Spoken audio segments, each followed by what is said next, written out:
ఈరోజు సబ్జెక్ట్ ఏంటంటే నీవు దిద్దుకోవాలి, నీవు దిద్దాలి. కూడా నిజంగా ఈ రోజంతా కూడా వాక్యము సేవకుల గురించే చెప్తున్నాను. ఎందుకంటే లైవ్లో మనం దీన్ని యూట్యూబ్లో పెడుతున్నాం కాబట్టి చాలామంది సేవకులు వాళ్ళు దిద్దుకోకుండానే మీరు దిద్దుకోండి అని చెప్తున్నారు. చాలామంది క్రైస్తవులు సేవకులే కాదు, క్రైస్తవులు కూడా ఎలా తయారైపోయిందంటే చెప్పేవారుగానే ఉండిపోయారు తప్ప వాళ్ళు దిద్దుకోవాలి మొదట, తర్వాత ఏం చేయాలి? దిద్దాలి. దిద్దుకోవాలి, రెండోది దిద్దాలి.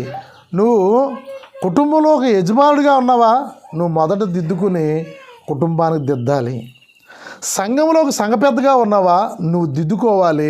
ఆ దిద్దునికి సన్నట్టుగా లేకపోతే వారిని నువ్వు దిద్దాలి. అందుకే అన్నాను, మన తెప్పన గారు చెప్పిన మాటలకి సరిపడగానే ఈరోజు సబ్జెక్టు మనకు ఉంటుంది. ఒక సంఘ విశ్వాసగా నువ్వు నిలబడ్డావా, మొదట నువ్వు దిద్దుకోవాలి సుమా. ఏం చేయాలా? మొదట నువ్వు దిద్దుకోవాలి. దిద్దుకుని ఏం చేయాలి? మరొక పక్క విశ్వాసకి నువ్వు దిద్దాలి. నీవు దిద్దుకోవాలి, చెప్పండి, నీవు దిద్దుకోవాలి, ఎదట వారికి నువ్వు దిద్దాలి. నువ్వు దిద్దాపోయిన తప్పే. నువ్వు దిద్దుకుని ఉంటే నీ పరిశుద్ధంగా ఉండేది కూడా అర్థమే అంటాడు. నీ పరిశుద్ధత ఎవరికి చెప్పకపోతే, నువ్వు తయారైంది ఎవరిని తయారు చేయకపోతే, నీ తర్వాత శిష్యులు లేకపోతే, నీ తర్వాత నీతో పాటు నీ స్నేహితులు, నీ కుటుంబం నీకులాగా తయారవ్వకపోతే వ్యర్థమే కదా. ఆ వాళ్ళ నోహాబు ఒక్కడో కూర్చున్నాను అనుకోండి, ఏమని చెప్పండి? నోహాబుతో పాటు ఇంక మొత్తం అంతా స్మాష్ అయిపోయిన. ఒకవేళ నోహాబు ఒక 100 సంవత్సరాలు, 200 సంవత్సరాలు, 1000 సంవత్సరాలు భక్తి మీద సుఖం ఉంది, నోహాబు ఒక్కడే దిద్దుకున్నాడు అనుకోండి. తను ఒక్కడే దిద్దుకుని వాడెక్కేసి కుటుంబీకులు కానీ ఎవరిని రానివ్వకుండా ఆ వాళ్ళలో కూర్చున్నాడు అనుకోండి, అలాగనే రక్షిస్తాడు దేవుడు. కోడలు రానివ్వకుండా, భార్యను రానివ్వకుండా, కొడుకులు రానివ్వకుండా, వాళ్ళకి వీళ్ళు సరైన వాళ్ళు కాదు వాళ్ళని దిద్దపోతే నోహాబు ఒక్కడు లోపలికి తాళం వేసుకుంటే ఈయన ఒక్కడు బతకడం. కానీ ఏమవుతుంది చెప్పండి? తర్వాత ప్రపంచాన్ని సృష్టించడానికి మళ్ళా దేవుడే రావాల్సి వచ్చిన భూమి మీదకి.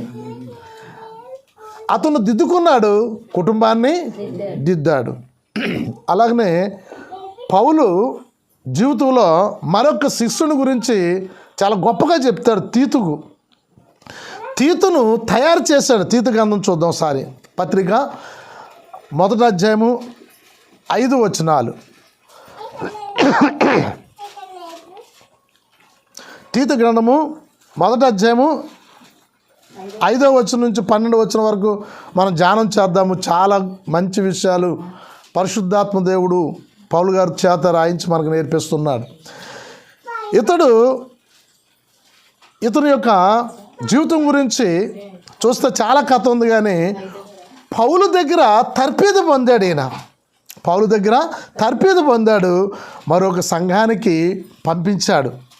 ఆ సంఘం ఎలాంటిదంటే దిద్దుబాటు లేని సంఘము, చాలా ఘోరమైన సంఘము, లోకస్తులే మంచోళ్ళు అనిపించుకునే సంఘం అది. అలాంటి సంఘంలో ఆయన తీసుకెళ్ళి అక్కడ వదిలేసాడంటండి. చదువుదాం సార్ 5వ వచనాన్ని.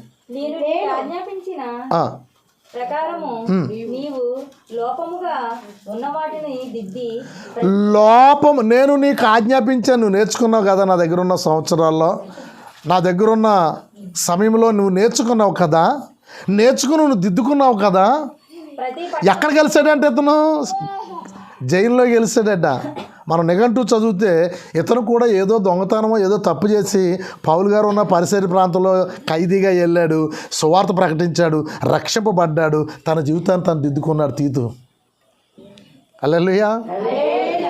దిద్దుకుని ఒక సేవకుడిగా తయారు చేశాడు. శిక్ష పూర్తి చేసుకుని బయటకు వచ్చిన తర్వాత ఓ సంఘానికి నాయకుడిగా వేడైనా. చూసారా, లోకంలో ఉన్న జీవితం వేరు, దేవుళ్ళలోకి వచ్చిన తర్వాత జీవితం వేరు. ఇప్పుడు వచ్చిన బాధ ఏంటంటే దేవుళ్ళకి వచ్చిన తర్వాత కూడా లోకంలో ఉన్న జీవితాన్ని వదులుతలేదు. క్రైస్తవ్యం ఏ వదులుతులే చెప్పండి? అంటే దిద్దుబాటు లేదు.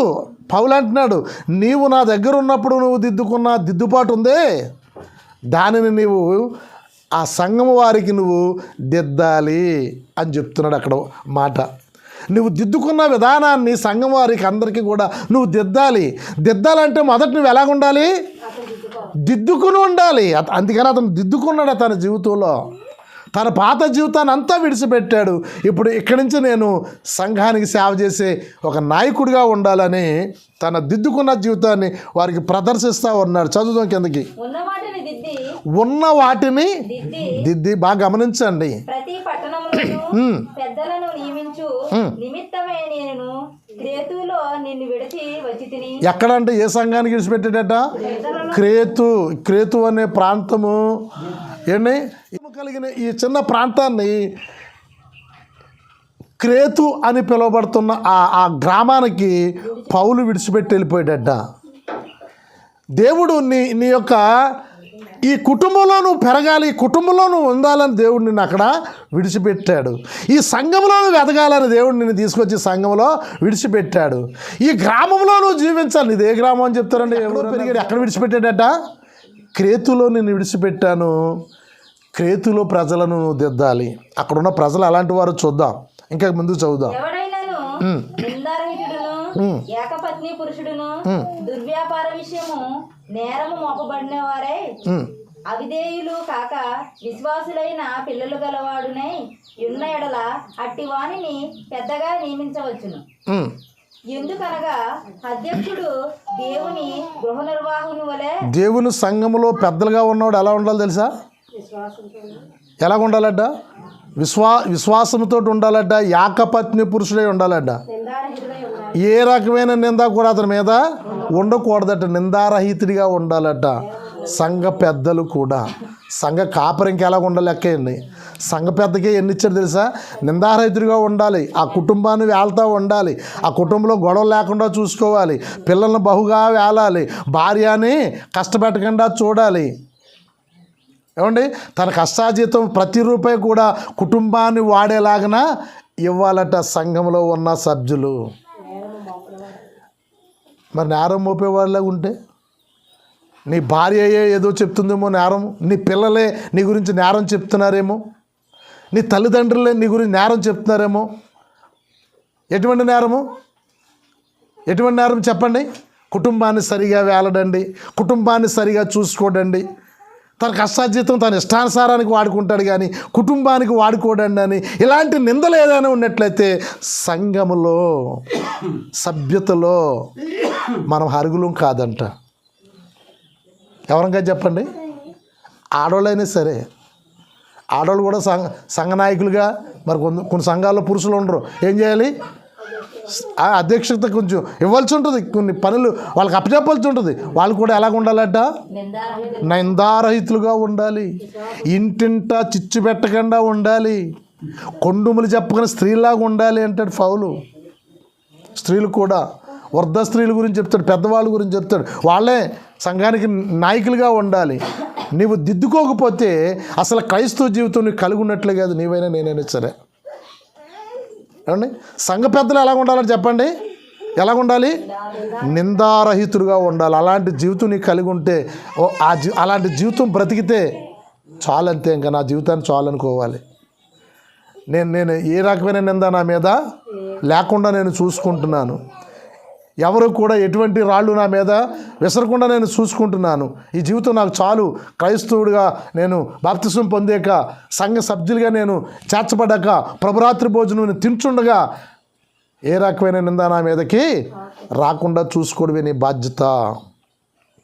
అదే నీ జీవితాన్ని దిద్దుకోవడము.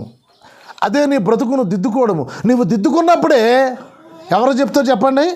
నీ పిల్లలను నువ్వు దిద్దగలుగుతావు, నీ భార్యను నువ్వు దిద్దగలుగుతావు, నీ భర్తను నువ్వు దిద్దగలుగుతావు, నీ కుటుంబాన్ని నువ్వు దిద్దగలుగుతావు, నీ సంఘాన్ని దిద్దగలుగుతావు. నీవే తిరగలేకపోతే ఇంకెవరు దిద్దగలుగుతావు? నీ బ్రతికే కరెక్ట్ కాకపోతే ఎవరు దిద్దగలుగుతావు? కేతులో ఉన్న మనుషులు అలాంటి వారు తెలుసా? 11వ వచనం చదవండి, 10 నుంచి చదవండి. కేతులో ఉన్న మనుషులు చదవండి.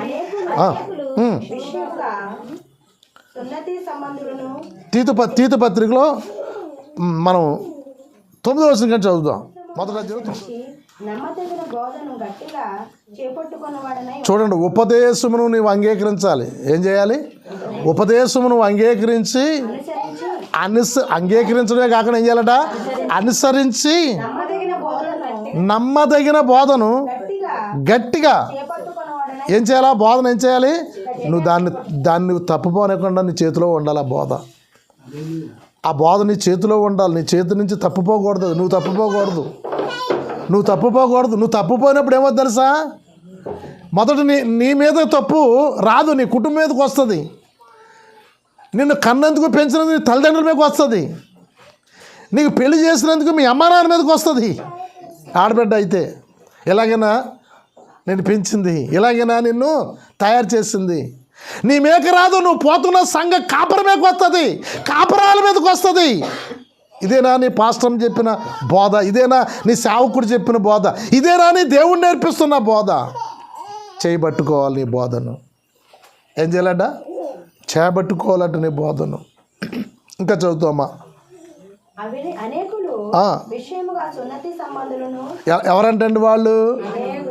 అనేకులు సున్నతి సంబంధులను, విశేషముగా అంటే చాలా భక్తిలో ఉన్నవారు ఎలాగైపోయారట వాళ్ళు?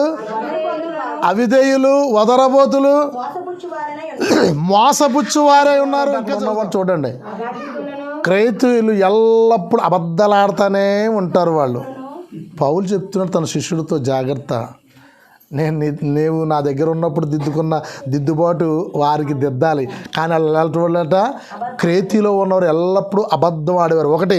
నెంబర్ 2, ఎలాంటి వారు అంటే వాళ్ళు మృగం అంటే తెలుసా మీకు? జంతువు. ఎలాంటి జంతువు అది? సంపేసి వరకు ఊరుకోదు. కొన్ని జంతువులు ఉన్నాయంటే గాయపరిస్తే పారిపోతాయి. అడవి పంది ఉందనుకోండి గాయపరుస్తుంది, అడవి కుక్కలు ఉన్నాయనుకోండి గాయపరుస్తుంది. అంటే కొన్ని జంతువులు ఉన్నాయి కానీ గాయపరిస్తే పారిపోద్ది. మనం ఏదోటి ఎదుర్కోబోదికి. మృగము, సింహము, పెద్ద పులి, ఇది మృగం. ఏంటంటే ఇది అది చంపి తినేసే వరకు కూడా ఊరుకోదు అది. అలాంటి వారట క్రీతులో ఉన్నవారు. మూడోవారు ఎవరంటండి? తినేయడం పని చేయడం లేదు, తినేయడమే తప్ప పని చేయడం లేదు. సోమరుపోతులై ఉన్నారు. రెండోది ఏంటంట? సోమరులు తిండిపోతులై ఉన్నారు. వాళ్ళని నువ్వేం చేయాలి అంటే, ఇప్పుడు తీతు ఏం మానాలి చెప్పండి ముందు? అదన్నమాట. తీతు ఏం నేర్చుకోవాలి అక్కడ? మనమే నాన్నలేడని చెప్పంటే ఏం చేస్తాడు? నాన్న ఉండగానే నాన్నలేడు, అమ్మ ఉండగానే అమ్మలేదు, తాడిపెత్తులో ఉండగానే గొల్పరు వచ్చేసాను, నేను సేపు రోజులు మళ్ళీ వేస్తున్నాను. మన దగ్గర ఉండగా పిల్లలకి మనం అబద్ధాలు నేర్పుతున్నాం. ఇంకా ఆడెక్కడ సత్యంలో ఉంటాడాడు? మొదట తీతు ఏమి నేర్చుకోవాలా? అబద్ధం ఆడము ఇడిచిపెట్టాలి, దిద్దుకోవాలి దాన్ని మొదట. అందుకే అంటున్నాడు 5వ వచనంలో, నీవు నా దగ్గర ఉన్నప్పుడు దిద్దుకున్న దిద్దుబాటు ఉంది కదా, క్రేతులో నువ్వు చాలా జాగ్రత్తగా ఉండాలి. అక్కడ ఉన్న వాళ్ళు ఎలాంటి వారట? వాళ్ళు ఎవరో కాదండి, సున్నత పొందిన రక్షణ పొందిన వారట. వాళ్ళు సున్నత పొందిన సన్నిధిలో ఉన్నవారట. తిండిపోతులు. మరలా తిండి విషయంలోకి చూస్తే అసమస్యగా తిన్నారు పోలే పని చేస్తారంటే సోమరులాంటి పని చేయరండి వారు. అంటే ఇప్పుడు ఇతనికి ఏమి ఉండకూడదండి? తిండి విషయంలో చాలా జాగ్రత్తగా కొంచెమే తినాలి. ఏంటి? నిద్రపోవడంలో చాలా తక్కువగా నిద్రపోవాలి. అలాగన నీవు క్రీతులో ఉన్న సంఘాన్ని నీవు వాళ్ళు మామూలుగా కాదు చెప్పరు. ఎలా చెప్పమంటాడు ఆయన? కఠినంగా చెప్పు. ఎలా చెప్పాలి? కఠినంగా చెప్పు, లేకపోతే వాళ్ళకి స్థిరపడరు.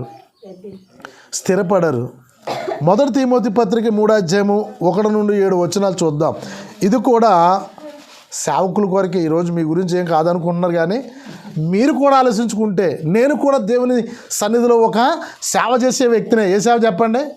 మీకు అనుభవం లేదనుకోండి. ఎందుకంటే పాటలు పాడేడు కొందరు వస్తారు, ప్రార్థన చేసేడు కొందరు వస్తారు, ఆశీర్వాదం ఇచ్చాడు కొందరు వస్తారు, వెళ్ళిపోయేప్పుడు కొందరు వస్తారు. అసలు సేవ చేసేవారు 84 సంవత్సరాలు పెట్టి దేవుని మందిరంలో దేవారాత్రులు ఉపవాసమందు జాగరమందు సన్నిధి విడవకుందట ఒక్క ముసలి వ్యక్తి.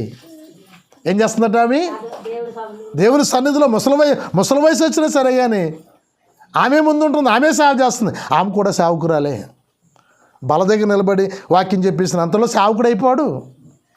ఈ మాటలకి ప్రకారంగా తన జీవితం ఉందో లేదో ఈరోజు చాలామంది సేవకుల్ని, చాలామంది విశ్వాసుల్ని, చాలామంది విశ్వాస కుటుంబీకుల్ని, అమ్మలని, అబ్బాయిల్ని అలాగే తల్లిదండ్రులు కాబోతున్న యవనస్తుల్ని మనం ఆ రీతిగా ఉన్నామో లేదో పరిశోధించుకోవాల్సిన విషయము వచ్చింది. ఇలాంటి వాక్యాలు మనకు అత్తమానము చదువుకోము. 1 తిమోతి పత్రిక 3:1 నుంచి ఒక్కొక్క వచనంగా 7 వచనం చదువుదాం. ఎవడైనా ఏటట దేవుని సంఘంలో ఒక్కొక్కటిగా ఒక్కొక్క తలంతు. చెప్పండి, ఏ తలం చెప్పండి. వాడికేమో ఈ సంఘంలో నీకు ఏ పని అయితే దేవుడు నీకు ఇచ్చాడో నువ్వు గొప్ప చెప్పుకుంటావు, నేను గొప్ప చెప్పుకుంటాను. ఏమని? నేను సంఘ కాపరిని నీకు చెప్పుకున్నా. ఏ రకంగా విశ్వాసగా ఉన్నావు, ఆ సంఘానికి నువ్వు ఏ రకమైన అధ్యక్ష పదవి వసిస్తున్నావో నాకు తెలియదు, కానీ నువ్వు సేవకుడు అవ్వచ్చు, సంఘ కాపరి అవ్వచ్చు, సంఘ విశ్వాసం అవ్వచ్చు, సంఘ పరిసారికుడు అవ్వచ్చు, సంఘ పెద్ద కావచ్చు. కానీ నీవు ఎలా ఉండాలి? నిందారహితుడిగా ఉండాలి. నింద వేయబడిన వ్యక్తులుగా ఉంటున్నారు, చాలా తప్పుడు మనుషులుగా ఉంటున్నారు, చాలా ఘోరంగా వారి బ్రతుకులు చూస్తుంటే కాండ్రించి ఉమ్మివేసేలాగా ఉంటున్నాయి. నిందారహితుడిగా ఉండలేదు ప్రియులరా. వాళ్ళు ఎవరైనా అవ్వచ్చు, సేవకులు అవ్వచ్చు, విశ్వాసులు అవ్వచ్చు, మంచి పాటలు పాడేవాళ్ళు అవ్వచ్చు, మంచి వాయిద్యాలు వాయించే వాళ్ళు అవ్వచ్చు, సంఘ పెద్దలు కావచ్చు, బలిపీఠం దగ్గర కన్నీళ్ళు కాచి ప్రార్థన చేసేవాళ్ళు అవ్వచ్చు. కానీ నీ మీద నింద ఉన్నట్లయితే, నీ మీద నిందలు వేయబోతున్నట్లయితే, నింద పాలవుతున్నట్లయితే, ఆ నింద నీలో ఉన్నట్లయితే నింద 2 రకాలుగా మనకి ఆపాదింపబడుతుంది. ఒకటి నింద నిరూపింపబడకుండా వస్తుంది, దాన్ని సంతోషించవచ్చు, ఆనందించవచ్చు, గెంతులు వేయచ్చు అన్నారు యేసుప్రభువు మత్తయి సువార్త 5:5. ఎవరైనా నీ మీద నింద వేస్తే నువ్వేం చేయాలి చెప్పండి? ఏం చేయాలి? నువ్వు చెడ్డవాడు అన్నారు అనుకో, నువ్వు చెడ్డవాడు కాదు, నీకు ఎలా ఉంటుంది? అబ్బా నాకు నింద వేయబడదు, పర్లేదు, దేవుడి వాక్య ప్రకారంగా వాక్యం నాలో ఫలిస్తుంది. మరి అదే ఒక చెడ్డతనం ఉంటే దిద్దుకోవాలి. హల్లెలూయా, దిద్దుకోవాలి. ఈరోజు దేవుని ఒక మాట్లాడుకుంటున్న నా బిడ్డలారా, నా ప్రియులారా, దిద్దుకోవాలి కంపల్సరిగా. ఎందుకంటే దేవుడు ఎప్పుడు మనం రమ్మంటాడో, ఎప్పుడు పిలుస్తాడో మనకు తెలియదు. కాబట్టి ఇప్పుడే మనం దిద్దుకున్నట్లయితే మన జీవితాన్ని బట్టి మన పిల్లలు తయారవుతారు, మన జీవితాన్ని బట్టి మన యొక్క సంఘంలో ఉన్నవారు తయారవుతారు, మనల్ని బట్టి అనేకులు లోకంలో వారు చూసి యేసుక్రీస్తు. మరి చాలామంది సేవకులంటే నాకు నచ్చలేదండి అని విడాకులు ఇచ్చేసుకుంటున్నారు. ఏం చేస్తున్నారట? ఏకపత్ని పురుషుడు ఒకే ఉండాలి, 2 భార్యలు కాదు. మొన్న అయ్యారు మీటింగ్లో ఒక ఆయన పిలుస్తున్నాడు, అయ్యారు చిన్నమ్మ గారిని తీసుకురాలేదండి అన్నాడంట. ఏమన్నాడంట? చిన్నమ్మ గారిని ఈ పెద్దమ్మ గారు ఆలకించాడు అంతలోకి. చిన్నమ్మ గారు ఎవరు? ఎందుకని? ప్రతి మీటింగ్కి చిన్నమ్మ గారినే తీసుకెళ్తారు, కానీ పెద్దమ్మ గారిని ఎప్పుడు తీసుకెళ్ళదు. ఆ మీటింగ్ పెద్దమ్మ గారిని తీసుకెళ్ళాడు. దేవుడి స్తోత్రం. ఎలా ఉన్నారంటే అండి, ఏకపత్ని పురుషుడై ఉండాలి. చాలామంది సేవకులకి భార్యను తీసుకెళ్ళరు, సిగ్గాలకి మీటింగ్లు తీసుకెళ్ళరు, గృహ దర్శనాలు తీసుకెళ్ళరు. నాకు తెలిసిన సేవకులు చాలామంది ఉన్నారు, పేర్లు ఎట్టుకెళ్తారు, మొక్కలు మంది ఎత్తుకోలేరు. కాబట్టి లైవ్లో వాళ్ళు కూడా ఆలకించే ఆయన బాధ ఏం లేదు, భయం ఏం లేదు. కానీ మనం ఈదులో పెట్టడం మంచిది కాదు. తెలుసుకోవాలి. ఏంటండి? సంఘంలో సమభాగం అండి సేవకురాలు. నిజం చెప్పాలంటే సంఘం గురించి ఏడ్చేది ప్రతి సంఘంలోనూ కూడా సేవకురాలు ఎక్కువగా పాత్ర ఉంటుంది. సేవకుడి కన్నా సేవకురాలకే ఎక్కువగా చెప్పుకుంటారు కష్టకాలు. పాస్టర్ గారి దగ్గరికి వచ్చి చెప్పుకోరు. ప్రతి సంఘంలోనూ స్త్రీలు ఎక్కువ ఉంటారు, బాధ్యత ఎక్కువగా పాస్టర్ మీద ఉంటుంది. ఈ పాస్టర్ గారు ఎవరింటికి తీసుకెళ్ళరు, ఈయన ఒక్కడే వెళ్ళిపోతాడు. ఎప్పుడన్నా నేను ఒక పాస్టర్ గారు రాకపోతే అబ్బుల్ గారు ఫోన్ చేస్తాను, మీరు ఖాళీగా ఉన్నారండి, నేను గృహాలు దర్శిద్దాము ఏమండి, ఆయన తీసుకుని వస్తుంటాను. ఎప్పుడు ఆమె ఉంటుంది తోకలాగా. ఆమె రానన్నా సరే కానీ కంపల్సరిగా బలహీనతుకున్నా సరే కానీ మెల్లిగా తీసుకుని, ఎందుకని చెప్పండి? ఎందుకని? నింద రాకుండా ఉండడానికి. భార్య పక్కన ఉంటే ఎవరైనా నింద, వాళ్ళ ఇంటి ఒక అలా యజమానుడు వస్తాడు అనుకోండి, వస్తే మాత్రం భయం ఉంటుందా? ఎందుకని? నా భార్య పక్కన ఉంది కాబట్టి ఇంకా వాళ్ళ ఆయనకు కూడా వాళ్ళ ఆయన నమ్ముకోలేదు. వాళ్ళ ఆయన ఒకళ్ళు నమ్మని వ్యక్తి అవ్వచ్చు, ఒకళ్ళు నమ్మిన వ్యక్తి అవ్వచ్చు. నమ్మిన వ్యక్తి మాత్రం అనుమానం రాదు, ఆత్మను ఒంటిగా కూర్చుంటే వాళ్ళ ఆయన రాబోదికి నా కుటుంబానికి ఎసరెడుతున్నాడు కూడా. సిగ్గుండదండి కొందరు సేవకులకి. ఒక్కడ వెళ్ళిపోయి కూర్చుంటారు రాత్రి 10 వరకు, 11 వరకు, 12 వరకు. కూర్చోబెట్టుకున్న విశ్వాసాలు కూడా సిగ్గు ఉండాలి. చెప్తున్నాను నేను, భయపడాలి. నీ మేకి నింద వస్తుంది. మన సేవకుడే ఎలా ఉండాలని చెప్తుంది. చాలా భయంకరము ఈ వాక్యం మనం చదువుతుంటే. మనం నిజంగా విశ్వాసులుగా ఏంటి అధ్యక్ష పదం పక్కన పెట్టండి, విశ్వాసగా క్వాలిటీ ఉందో లేదో కూడా పరీక్షించుకుంటే వాక్యం దగ్గర మనం పక్కకు పోతాం. నిలబడడానికి సరిపోదు. ఇక్కడ అంటున్నాడు ఏకపత్ని పురుషుడై ఉండాలట. అధ్యక్ష పదం అపేక్షించేవాడు ఏముండాలట? మిగతా అనుభవం ఉండాలి. ఇంకా చదువుదాం. సబుద్ధి గలవాడును ఎలా ఉండాలంటే అండి, మంచి బుద్ధి ఉండాలి, మర్యాద ఉండాలి ఆయనకి. ఎవరినైనా సరే ప్రేమించాలా, ఆతిథ్యం ఇవ్వాలి. మనం వెళ్ళి తినేయడమే కాదు, అక్కడ పడతాడికి వెళ్ళి మనం కూడా ఏం చేయాలా? ఆతిథ్యం ఇవ్వాలి. ఎవరికైనా వచ్చినప్పుడు ఏం చేయాలి? కానీ అండి ఇక్కడ మీరు వాక్యం చెప్పి బాధ పెట్టకండి మమ్మల్ని. మీరు చేసే పని మీరు కానివ్వండి. చాలామంది నాకు తెలుసు తాగుబోతి ఎదవలు సేవకులు అన్నవాళ్ళు చాలామంది. వాక్యం ఏం చెప్తుంది? అలాంటి వాడు సేవ చేయడం మానే, సంఘాన్ని ఎవరికి ఇచ్చేయి. ఓ పాస్టర్ గారు ఏమన్నా తెలుసు, అదే కత్తిపూడిలో ఉంటూ నాతో చాలా మంచోడు ఆయన.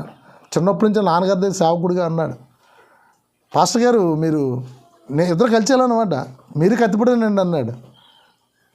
నాది కత్తిపూడి కాదన్నాడు. ఆయన పాపం కత్తిపూడిలోనే ఉంటున్నాడు.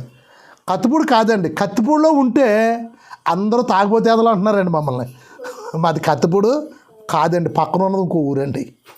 అంత బాధ చూసారా? సేవకుడు అన్నవాడు ఏం చేయాలట? మరి విశ్వాసం అన్నవాడు తాగచ్చా? అంటే ఈ మాట సేవకుడికే చెప్తున్నాడు. ఇక్కడ తిమోతి చెప్తున్నాడు. పౌలు ఏం చెప్తున్నాడు? తిమోతి చెప్తున్నాడు. ఇక్కడ తిమోతితో చెప్తున్నాడు, ఇగో నువ్వు సంఘ కాపరిగా ఉంటున్నావు. ఇందాక ఎవరితో చెప్పాడు? తీతు చెప్పాడు. నువ్వు కేతువులో సంఘాన్ని వెళ్తున్నావు కాబట్టి జాగ్రత్త. అక్కడ అయిపోయింది, కంప్లీట్ అయిపోయింది. ఎవరికి? తీతుతో కంప్లీట్ అయిపోయింది. ఇప్పుడు తిమోతితో మాట్లాడాడు. తిమోతి శిష్యుడు. ఇప్పుడు నేను అడుగుతాను, విశ్వాసాలు ఉండొచ్చా? విశ్వాసాలు ఉంటే గౌరవా సంఘానికి, నీ కుటుంబానికి గౌరవా? నువ్వు ప్రభుని నమ్ముకున్నావు అని చెప్పుకుంటే నీ గౌరవం పెరిగిద్దా? తేల్చుకోవాలి ఈ రోజు తేల్చుకోవాలి. విషయంలో మోకాళ్ళ మీద పడి తేల్చుకోవాలి. ఒక ఎవరొస్తున్నా నన్ను అడుగుతున్నాడు, పాపాన్ని జయించాలంటే ఎలాగా? ప్రార్థన చేయి. పాపం ఎలాగొస్తుంది? ఏదైనా తోటలోనికి ఎప్పుడు వచ్చింది? ఆదాము నిద్రపోతున్నగా వచ్చింది. ఆదాము నిద్రపోతున్నాడు, అవేం చేస్తుంది? తిరుగుతుంది. ఇంటిలో ఒకరు నిద్రపోతుంటే సాతాను ప్రవేశం ఏం చేయాలి? దిద్దుకోవాలి. కంపల్సరీగా సమయం వచ్చినప్పుడు దిద్దుకోవాలి. దిద్దుకున్నప్పుడు ఎదరోళ్ళు మనం దిద్దగలుగుతాం. మరొక వచ్చిన కూడా చదువుతామా తిమోతి పత్రికలో. ఎలా ఉండాలంటే జగడమాడని వాడిగా ఉండాలంట. నిలబడ్డాక మనల్ని మంచి గౌరవంగా మనలో చూసుకోగలగాలంటే మొదట మనము ఈ వయసులో ఉండగానే ఈ వాక్యం మనకి చెప్తుండగానే మన జీవితాన్ని మనం దిద్దుకున్నప్పుడు పిల్లలకి ఏం చెప్తామంటే మన పిల్లలకి వారిని సరైన క్రమంలో నడిపించగలుగుతామట. ఇంకా చదువుదాం. ఇంటి వారిని బావుగా, నాకు చాలా ఇష్టమైన వాక్యం ఈ పదము. ఇంటి వారిని మొదట ఎవరిని ఏలాలి? ఇంటి వారిని ఏలాలి తప్ప ఇంటి వారిని దుఃఖపరిచేలా జీవించకూడదు భర్త. అలాగే భార్య కూడా ఇంటి వారిని ఏం చేయాలి? 2 చక్రాలు, ఒకరు ఎక్కువ కాదు, ఒకరు తక్కువ కాదు. ఇద్దరు కూడా ఒక్కరిలోంచి వచ్చిన వారు కాబట్టి వీళ్ళిద్దరూ కూడా ఏం చేయాలి చెప్పండి? ఇంటివారు. వాళ్ళిద్దరిలోంచి వచ్చిన వారు ఎవరు? పిల్లలు. వీళ్ళిద్దరూ కూడా ఇంటివారిని బహుగా ఏలాలి. వీళ్ళు ఇంటివారిని బహుగా వీరు ఏలాపోతే ఆ కుటుంబ వ్యవస్థ దెబ్బతింటుంది. ఆ కుటుంబం సంఘంలోకి వస్తే ఆ సంఘం మీద కూడా కుటుంబం ప్రభావం పడుతుంది. అర్థమవుతుంది కదా? వాళ్ళ ప్రభావం కూడా ఎవరి మీద పడుతుంది? అన్ని మీటింగ్లోని సవ్యంగా వచ్చిందనుకోండి, ఆయన లేచి సాక్ష్యం చెప్పే పని ఉండదు. ఆయనకి అవకాశం ఇచ్చారంటే కారణం ఏంటి? లోటు వచ్చింది. అక్కడ లోటు కనపడదు కాబట్టి దేవుడు అతను ప్రేరేపించి లేవమని చెప్పమన్నాడు. ఆయనకి ముందులో చెప్పాలని ఆలోచన ఉండదు, లేకపోతే ప్రార్థన అయిపోయిన తర్వాత ఎందుకు మళ్ళీ ఇస్తాడు ఆయన? చూసారా, ఈ 2 చక్రాలనే భార్యాభర్తలు ఇద్దరు సవ్యంగా సక్రమంగా ఏ రకమైన నిందలు లేకుండా భార్య కానీ భర్త కానీ నిందారహితులుగా జీవిస్తే ఆ తల్లిదండ్రులు ఇద్దరిని పట్టుకుని ఆ పిల్లలు చక్కగా పైకి ఎదిగిపోతారు. అంతే, ఇంకెవ్వరు జోలికి కూడా వెళ్ళిపోదు క్రైస్తవ యొక్క కుటుంబం. దేవుని స్తోత్ర. క్రైస్తవుడు కాకపోతే, క్రైస్తవురాలు కాకపోతే నీ సంబంధమే లేదు ఈ వాక్యానికి. నీ కుటుంబం యొక్క వ్యవస్థ గురించి ఎలా ఉండాలో చెప్పే అవసరం కూడా లేదు. యేసుక్రీస్తు రక్తంలో నువ్వు కడగబడ్డావు కాబట్టి, ఒక కుటుంబంగా దేవుని సన్నిధిలో నువ్వు ఒదిగిపడి తగ్గించుకొని దేవుని దగ్గర ఉన్నావు కాబట్టి మనకు బోధిస్తుంది ఇప్పుడు నీకు నాకు కూడా. ఏం చేస్తుంది చెప్పండి? ఈ వాక్యానికి సంబంధం లేకుండా బయట జీవిస్తే మనం లోపడవలసిన అవసరం లేదు. ఈ వాక్యాన్ని కట్టుబడతామని మనం ఇక్కడ బంధన కలిగి మనం జీవిస్తున్నాం కాబట్టి దీన్ని మనం ఏం చేయాలి? పాటించవలసిన అవసరత, హక్కు దేవుడు మన మీదుగా రూఢపరుస్తూ ఉన్నాడు ప్రియులారా. అందుకని ఏం చేయాలట? పిల్లలను కుటుంబాన్ని చాలా బాగా చూసుకోవాలంటండి. బాగా చూసుకోవడం ఏంటండి? చూసుకోవడం వేరు. ఎవరైనా కొందరు స్త్రీలు చెప్తారా బాగా చూసుకోవడం అంటే? మీ కుటుంబంలో మీ యజమాని బాగా చూసుకోండి. నేను ఇక్కడ చూసిన కాళ్ళకి నేను చెప్తున్నాను, రాఘవమ్మ గారి గురించి చెప్తాను చక్కగా. బాగా చూసుకోవడం అంటే ఎంతో చెప్తాను. అతను చచ్చిపోయే వయసుకి ఇంచుమించు 70 పైన ఉండొచ్చు. అలా ఆయనకు వయసు 70 పైన ఉంటాయి. వృద్ధాత్మలో రమారమి 80, 2-3 తొక్కులు 80 ఉండొచ్చు. అప్పుడు రాసుకోవడం అంటే లేదు, తెలియదు కాబట్టి. వృద్ధాత్మలో కూడా వాళ్ళ ఆవిడ పొయ్యికడ కూర్చుంటే ఇతను ఏం చేసేవాడు?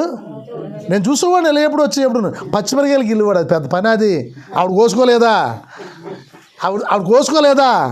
కత్తిపెట్టిన కోసుకోలేదా? కోసుకోవడానికి ఏం చేసేవాడు అతను?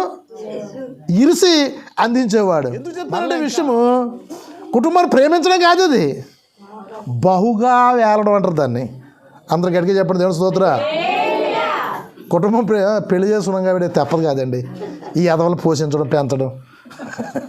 అది ఆత్మను అలా ఫోన్ చేస్తూనే ఎడుతుందండి. ఎదవ వెళ్ళాలి కదా, వెళ్తాం 10 అయింది వెళ్తాం, ఎలాగ వెళ్తాం ఇంకో గంటలో.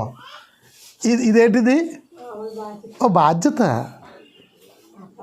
100కి 90 మంది చెప్పేది క్రైస్తవులు అలాగ ఉండడానికి వీళ్ళు. క్రైస్తవులు ఎలా ఉండాలట? బహుగా. ఎవరైతే ఉన్నారో వాళ్ళు బహుగా కుటుంబాన్ని బహుగా వేలడం అంటే అది అధికంగా ప్రేమించాలి, అధికంగా ఆదరించాలి. అది బహుగా ప్రేమించడం. బహుగా ప్రేమించడం. చాలామంది 100కి 90 మంది ఉంటారు. లోకంలో కాదండి, లోకంలో 100కు 100 ఉంటారు. వాళ్ళ గురించి మనకు పని లేదు. సంఘంలో వాళ్ళ గురించి మనం చెప్పుకుందాం. ప్రేమించరు భార్య అని. ఈ మధ్యలో పాస్టర్ గారు మా ఊళ్ళో బుర్రబత్తలు కొడిస్తాడు. పాస్టర్ గారు పెళ్ళని ఇలాగ ఉండేది పాపం, ఇలాగ అయిపోయింది. హాస్పిటల్ నుంచి వస్తుంది, గుండు గీసారు డాక్టర్ గారు కుట్లు వేయడానికి. జాలేసింది, వెళ్ళిపోతున్నాను. ఆగాను. అమ్మ అలా అన్నయ్య ఏముందని బుర్రబత్తలు కొడిస్తాడని మీ బావ అంటది. లోకంలో ఒక తాగిపోతే ఏదో కూడా చేయడు, పిల్లల బుర్రబత్తలు కొట్టుకోడు. ఒక సేవకుడు ఉండి సేవకుడు భార్య అని మా ఆవిడ గురించి మీకు తెలిసేటని అంటాడు. ఆడు మళ్ళీ అడిగామనుకోండి, మీ ఆవిడలాంటిది కాదు మా ఆవిడ. దేవుని స్తోత్ర. ప్రతి ఒక్కరు మనిషే, ప్రతి ఒక్కరికి కూడా కష్టసుఖాలు ఉంటాయి. కానీ ఎలా ఉండమన్నాడు మీకు ఒక వాక్యం చూపిస్తాను. మలాకీ గ్రంథము అసలు భార్యను ఎలా ప్రేమించాలో, భార్య పట్ల ఎలా ఉండాలో మలాకీ గ్రంథము 2:14 వచనం. త్వరగా తీయండి, త్వరగా. ఏమండి ఎంత మందితో చెప్పుంటుందండి ఆమె? ఒక సేవకుడిగా ఉన్నప్పుడు నాతోనే చెప్పుకోవడానికి సిగ్గుపడలేదంటే, తన భర్త బుర్రబత్తలు కొడిస్తాడు, పాస్టర్ గారు బుర్రబత్తలు కొడిస్తాడు, పాస్టర్ గారు భార్యను బుర్రబత్తలు కొడిస్తాడంటే ఎంత అవమానం, సిగ్గు, లజ్జ. కొందరికి ఉండవాడు కుక్కలాళ్ళు, పందులు, దున్నపోతులు. వాళ్ళకి సిగ్గు ఉండదు. వాళ్ళకి పంది ఏం చేస్తుంది? ఎంత కడిగినా ఆ యజమానుడు మళ్ళీ బాళ్ళకి వెళ్ళిపోద్ది. అలాంటి వాళ్ళు కొందరు సేవకులు ఉన్నారు. భార్యని ప్రేమించడం రాదు, కుటుంబాన్ని ప్రేమించడం రాదు, కుటుంబాన్ని ఏలడం రాదు. చాలామంది మన విశ్వాసులు కూడా ఉంటారేమో అనుకుంటున్నాను. లేరా? మంచిదే. లేకపోతే బాధేసి వాళ్ళు ఉన్నారండి బాబు, బాధేస్తారు. విశ్వాసులు కూడా ఏం చేస్తారు చెప్పండి? చెప్పుకోరు. వాళ్ళ బహుగా కుటుంబాన్ని ఏలుతున్నవారు కాదు. వాళ్ళ వాక్యానుసారంగా వాళ్ళ అసలు జీవితాన్ని క్రైస్తవులు కాదు. వాళ్ళ గతి ఎలా ఉందో చెప్తున్నాం మలాకీ గ్రంథంలో. చదువుతో 2:14 వచ్చిన యవన కాలమందు పెండ్లు చేసుకుని ఏం చేస్తున్నారంటే అండి, అన్యాయంగా, నాకు నచ్చలేదండి, అన్యాయంగా విసర్జిస్తున్నారట. నాకు నచ్చలేదండి. నచ్చకపోతే ఎందుకు పెళ్లి చేసుకోవడము? నాకు నచ్చలేదండి అని చెప్తాడండి. మళ్ళీ ఎందుకు విడాకులు ఇచ్చావయ్యా? దేవుని వాక్యము వాడికి సంబంధం ఉండదా? ఈరోజు పెద్ద సేవకులు ఇద్దరు చెప్తాను, 2-3 పెళ్ళిళ్ళు చేసుకున్న వాళ్ళు చాలామంది ఉన్నారు. చాలామంది పనికిమాలి సేవకులు పెళ్ళిళ్ళు చేసుకున్న వాళ్ళు ఉన్నారు. ఈ వాక్యం వాళ్ళకి సంబంధం లేదు. చూద్దాం, ఈ వాక్యం వాళ్ళకి పని లేదు. వాళ్ళ ఇష్టం వాళ్ళది. మరలా అంటారు వాళ్ళు వ్యక్తిగతంగా. మా వ్యక్తిగతం అయితే ఏం చేయాలి? సేవకుడిగా కూడా బయటకు పోవాలి. సేవకుడిగా ఎక్కడ కూడా నువ్వు బోధించకూడదు. ఒక విశ్వాసగా జీవించాలి నువ్వు. అది నీ వ్యక్తిగతం అయితే. వాక్యానుసారంగానే ఉంటే నేను అడిగే పని లేదు. వాక్యానుసారంగా నువ్వు జీవిస్తే నిన్ను బట్టి అనేకులు తయారవుతారు. వాళ్ళకి మళ్ళీ 1 సంఘం 2 సంఘాలు ఉన్నాయి, 100 సంఘాలు ఉన్నాయి. 1000 మంది విశ్వాసులు, 1000 మంది సేవకులు వాళ్ళ వెనకాల. చూద్దాం ఈ రీతిగా ఉన్నారో లేదో. వాళ్ళిద్దరి పేర్లు తర్వాత చెప్తాను. వాళ్ళిద్దరు ఎవరో. ఎవరి కాలమందు వివాహం చేసుకున్నా నీవు, నీ భార్య పక్షమున నీవు ఎవరి పక్షాన ఉన్నాడంటే యెహోవా భార్య పక్షాన ఉన్నాడట. ఇంకా చదువుదాం. అది నీకు తోటిదై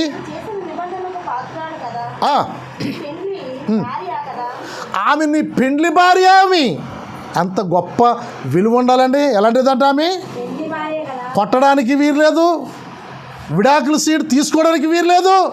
నా మాట కాదండి, బైబిల్ అందులో చూద్దాం. అసహ్యం అంటున్నాడు ఆయన. విడాకులు తీసుకున్న వాళ్ళంటే దేవుడికి ఏంటట అసహ్యం. నేను వాళ్ళంటే నాకు ఆ గురించి చెప్పగా నాకు అన్నట్టుగా ఉందా దేవుడి దగ్గర వాక్యము. చదువుతావు ఒకసారి. నీ పెండ్లి భార్య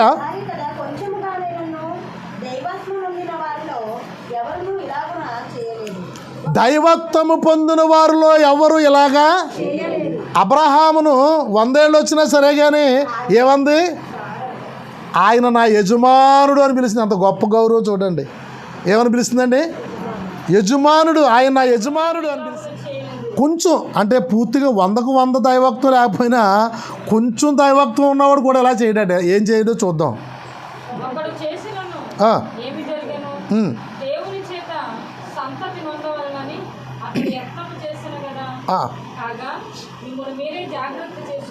మిమ్మల్ని మీరు జాగ్రత్త చేసుకుని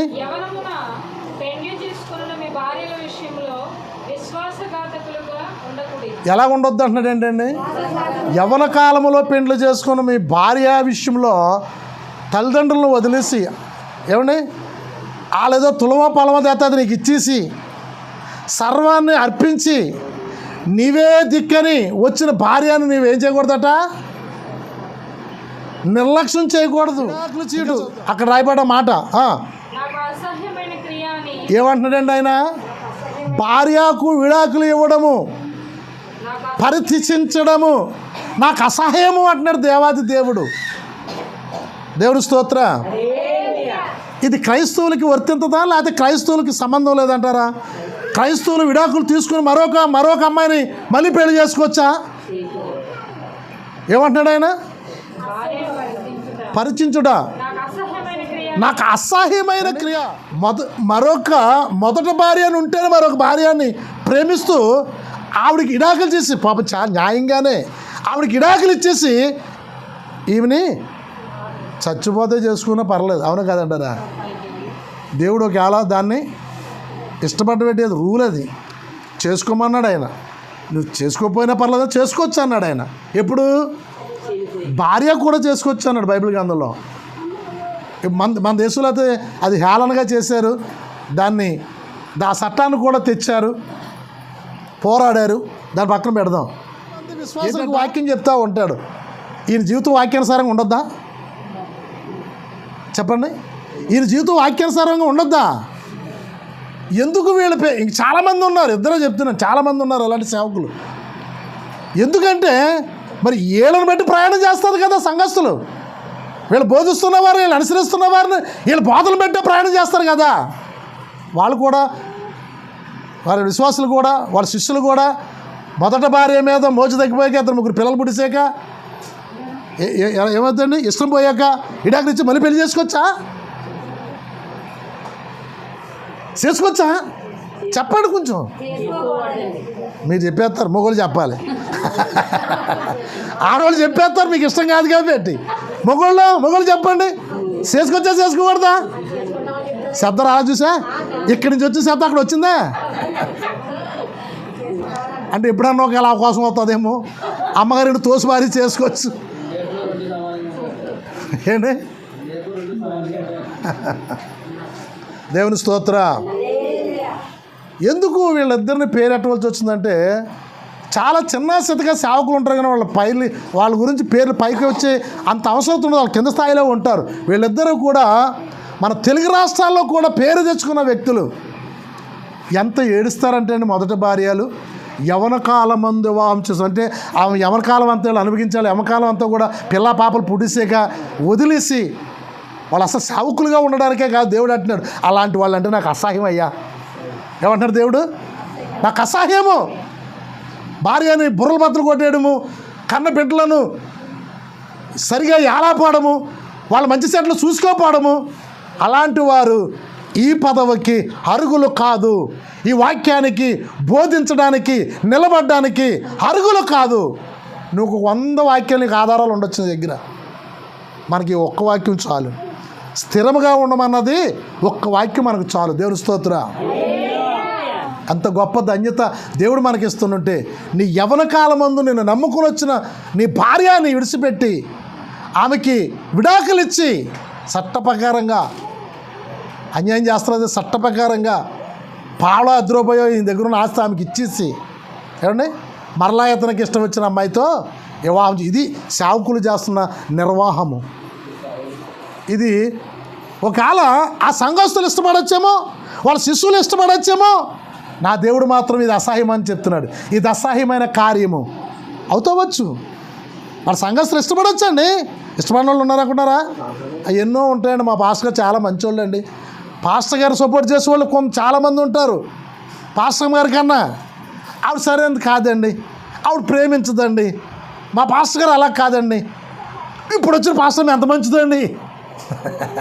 ఇప్పుడు వచ్చిన పాస్టరమ్మా దేవుడు అంటున్నాడు, ఒరే పనికిమాలారా, నాకు అసహ్యం రా మీరు చేస్తున్న కార్యాలు. మొదట భార్యను నువ్వు ప్రేమించాలి. ఆ కుటుంబానికి ఎలా ప్రేమించాలట? ఘనంగా ప్రేమించాలట. భార్య లేదు, పిల్లలు లేరు, పౌలు గారు ఆయన చెప్తున్నాడు, మరి భార్యతో ఉండు, నీ భార్యని నీ పిల్లలను బహుగా ఏలు. ఏమంటున్నాడు? నువ్వు బహుగా ఏలు. ఆది కాండము అబ్రహాము తన పిల్లలను తన భార్యని ఎలా ఏలాడో ఒక్క వచనాన్ని చూసి నేను ముగిస్తాను. 18వ అధ్యాయము 19వ వచనం. అబ్రహాం కుటుంబాన్ని చూద్దాం. ఎందుకంటే మన మొదటి తండ్రి అతనే మనకి. ఆయన కుటుంబం ఎలా ఉందో చూద్దాం. చదవండి అమ్మ 19వ వచనం.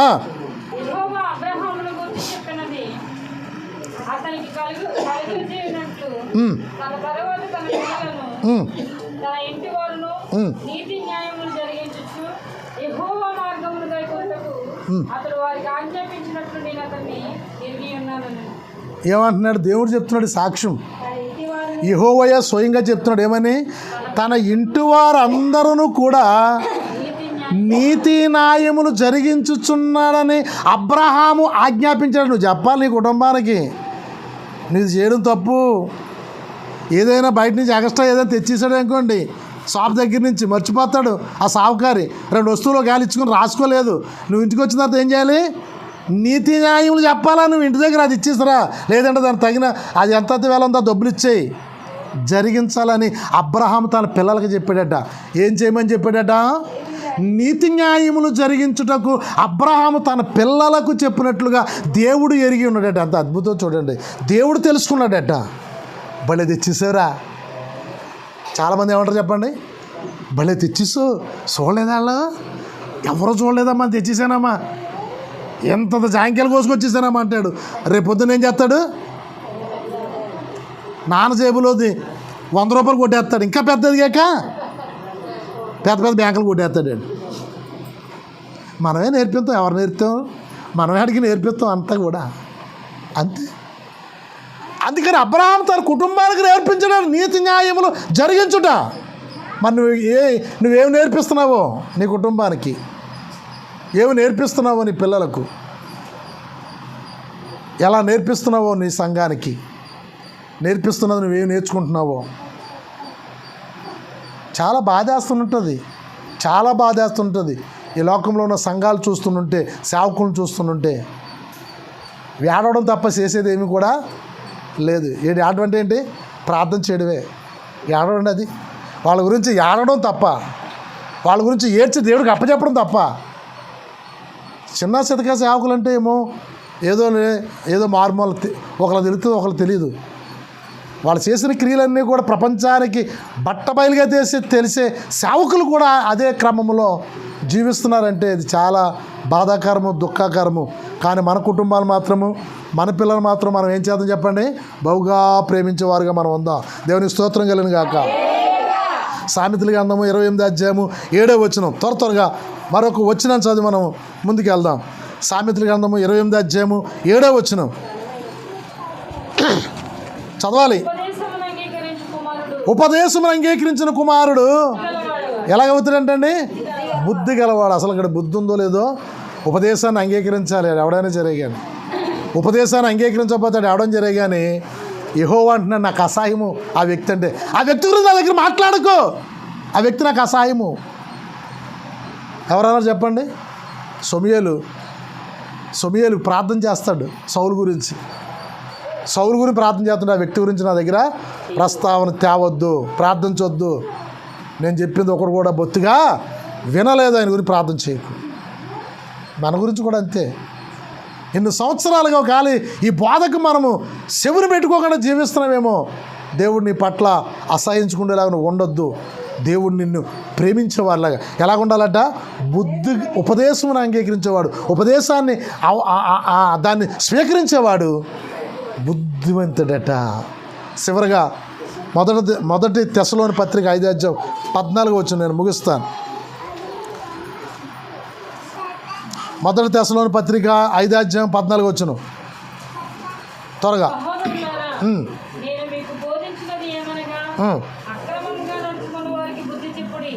ఎలాంటి వారికి బుద్ధి చెప్పాలి? చెప్పమంటున్నాడు, వద్దంటున్నాడా? మొదట నేను దిద్దుకుని ఉండాలి, అక్రమంగా నడుచుకుంటున్న వారికి నేను బుద్ధి చెప్పాలి. బుద్ధి చెప్పకపోతే భయపడతా ఉంటే బుద్ధి చెప్పకపోతే బుద్ధి చెప్పోడు, లేకపోతే ఎలాగా? ఇంకా అలా చేసుకుంటూ పోతాడు, ఇంకా తప్పుడు పనులు. అందుకని అక్రమంగా నడుచుకుంటున్న వారికి ఏం చేయాలి చెప్పండి? బుద్ధి చెప్పు. ధైర్యము చెడిన వారి దగ్గరికి వెళ్ళి ధైర్యపరచు వాళ్ళ గురించి. అది సంఘ విధానము. ఎలా మనము ఎవరికైనా కష్టాల్లో ఉంటే ఏం చేయము? కష్టాల్లో ఉంటే మనం ఏం చేయము? ఔధైర్యంగా ఉన్న వారి దగ్గరికి వెళ్ళి మనం ఏం చేయలేము? ధైర్యపరచాలి, వాళ్ళ దగ్గరికి వెళ్ళాలి, ధైర్యపరచాలి. ఒక్క నిమిషం నుంచో చెప్తా. ఇంకో 2 రోజులు చదువుదాం, ముగించుకుందాం.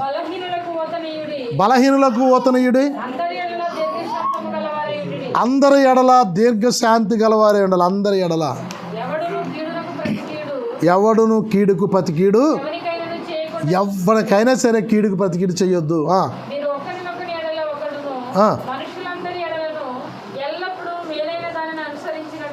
ఎలా ఏమనుసరించి నడుచుకోవాలట?